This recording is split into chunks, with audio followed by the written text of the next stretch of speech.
平定は書道や絵画、字や譜といった芸術を愛好した。そしてその愛好が募り、こうした芸術をより盛んにしようと、洛陽の高等門内に学問所を開き、学生を招くに立った。これを高等門学という。ところが例帝の肝入りで発足したこの学問所の評判は芳しくなかった。皇帝とは慶書に通じ、礼を尊び、正しい徳と政治を行うべきもの。陛下はこの根本をおろそかにして、末流の技巧を重んじておられます。嘆かわしい限りです。まったくだ。本来学ぶべき学問を軽んじておられるようにしか見えないな。おっと、あれは人と小作大将。私はあの人とは仲が悪いのです。わしもあの小作大将とは犬猿の仲じゃ。関わると厄介だ。あっちへ行きましょう。あれは陳竜の際の家のやつらじゃないか。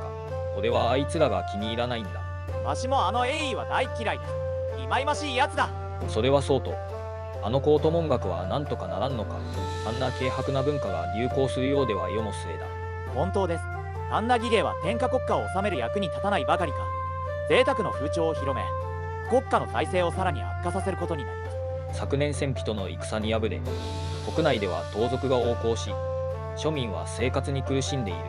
陛下はあのようなくだらない楽しみに興じておられる場合ではないのだが。嘆かわしいですが、観南をはじめとする陛下の側近の者どもがそそのかしているに違いありません。あの者たちこそ国を乱す環境だ。ああ、奴らを根こそり粛清してやりたいものだ。このように心あるしたい夫たちは、この風潮を嘆き、高等門学の者と一緒になることを恥と考えた。この年の3月、改元されて講和となった。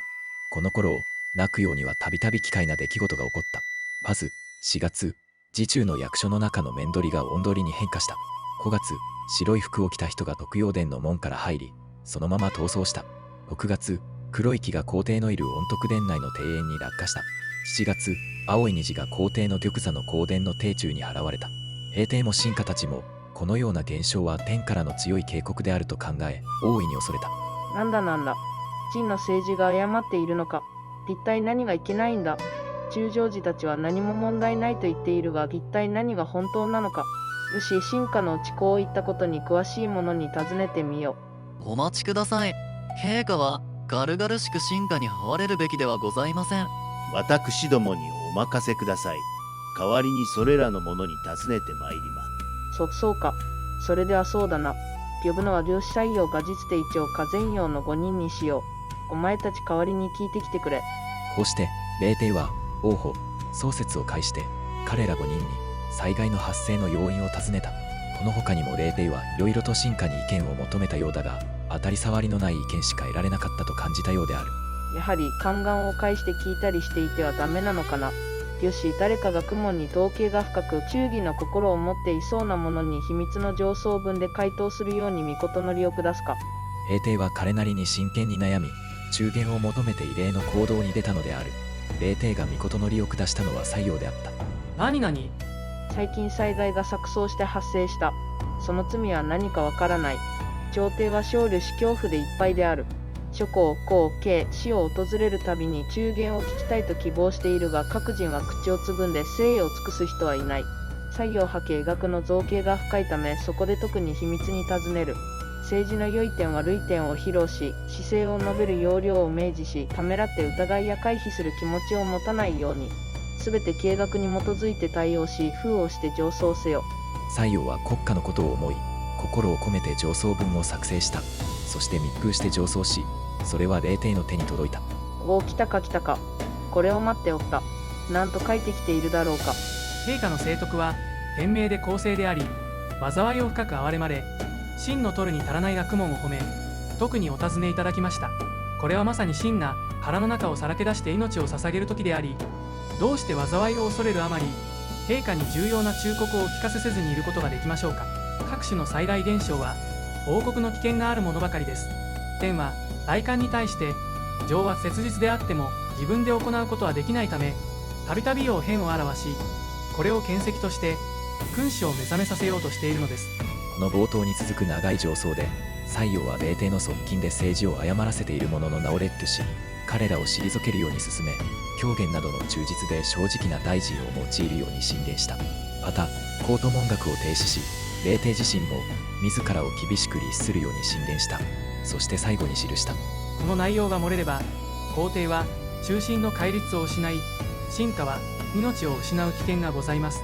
どうか真の情報を密造していただき、忠義を尽くす管理が単身にあだと恨まれることがないようにしてください。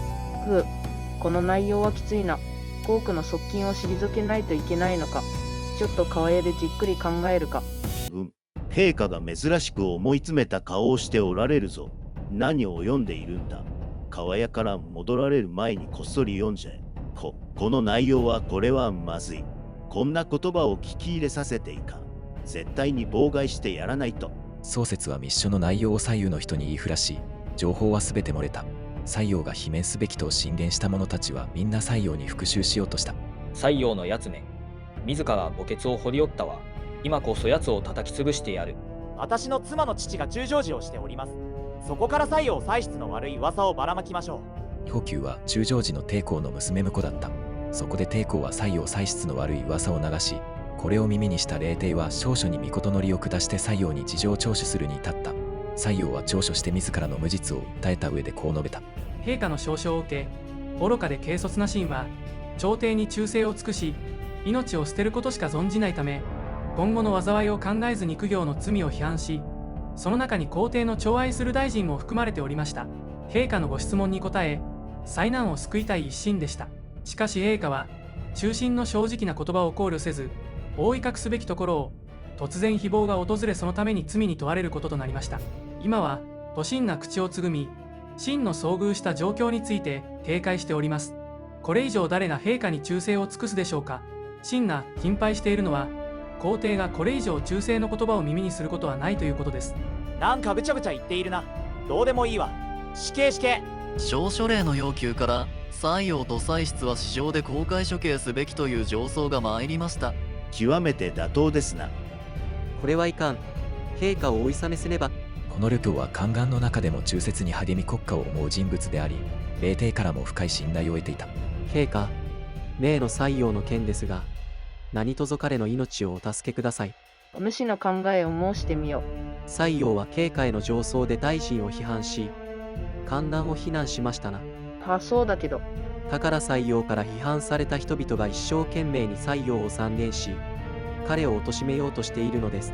陛下は西洋に対する誹謗をよく分からず受け入れ、西洋を処刑しようとしておりますが、これは忠臣に対しての裏切りではないでしょうか。君臣はみんな今回のことから教訓を汲み取り、残言にあったり死角に襲われたりすることを恐れております。臣が思うに、朝廷がもう忠言を聞くことはないでしょう。臣がまずいことをしたのか。よし、西洋は地形ではなく流刑としよう。こうして西洋は北方の作法に流刑となった。この要求様を甘く見るなよ。俺はやると決めたことは絶対にやり通すんだ。何としても奴の息の根を止めてやる。執念深い要求は刺客を派遣して道中で西洋を暗殺しようとしたが、刺客は彼の義に感じ、いずれも役に立たなかった。氷宮は地方の役人に賄賂を送って西洋を殺害させようとしたが、賄賂を送られた者は逆にその事情を西洋に伝えて用心するように告げたので、彼は助かることができ、五元軍に居住した。平帝は西洋の学識を重んじており、その翌年彼を赦免し、泣くように呼び戻す御のりを下した。西洋が都へ帰るのか。よし、大使のわしが送別の宴席でも開いてやるか。この後現大使の王子は悪名高い中将寺の王妃の弟、当地自身も風紀であることを鼻にかけて狂慢な振る舞いが多かったことから、西洋は彼を大変に嫌っていた。そして宴席の場で、酒も竹縄となった頃、王子は立って舞い、西洋を誘った。礼儀では主人に招かれた客は主人に続いて舞うものだが、西洋は応じなかった。なんで舞わないのだ君は、わしをバカにしているのか。これにて失礼いたします。ムカつく。奴を無事に都に返してなるものか。西洋は亡命を余儀なくされ、泰山の養子の力を借りて逃亡し、呉にまで逃げた。彼の逃亡はこれから12年に及ぶ。呉に燃料のため木を焼いている者がいた。西洋は木が激しくはぜる音を聞き、それが良木であることを知り、その木を頼んで手に入れ、加工してこととしたところを、果たして素晴らしい音色を奏でた。琴の尾に焦げが残っていたことから、時の人は名付けて、正美金と言った。また、呉では名門の苔の当時10代の若者に、琴と学問を伝授した。君は頭脳明晰な上に、集中力がすごい。こんなに教えやすい生徒は初めてだ。君はきっと偉い人物になる。よろしければ、私の名をあなたに送りたいと思う。大変に名誉なことです。ありがとうございます。こうしてこの若者は西洋と同じ音、同じ意味の陽という名を名乗った。そしてあざ名は西洋の惨憺を受けたことをもとに伝丹とした。彼こそは後に語の上昇を長年にわたって務めた雇用である。赤丸です。西洋の秘密の上層が漏れた経緯については、実際には霊帝が自分からペラペラ喋ったのであり、一応司書では皇帝のメンツを保つために霊帝が川屋に行っている間に宗節が盗み見たという記載にしたのかもしれません。いずれにせよこの一件で霊帝は臣下からの信頼を大きく失いました。西洋の一件の後、自分の身の危険を冒して霊帝を還元しようとする者はいなくなり、政治の誤りを強制する機会を失った霊帝はますますでたらめな政治を行うようになります。そういう意味で今回の西洋の密葬漏洩事件は霊帝の治世の大きなターニングポイントであると私は考えています。今後も中国の歴史を中心とした動画を上げていきますので、この動画がいいと思った方はチャンネル登録とグッドボタンをよろしくお願いします。最後までご視聴いただきありがとうございました。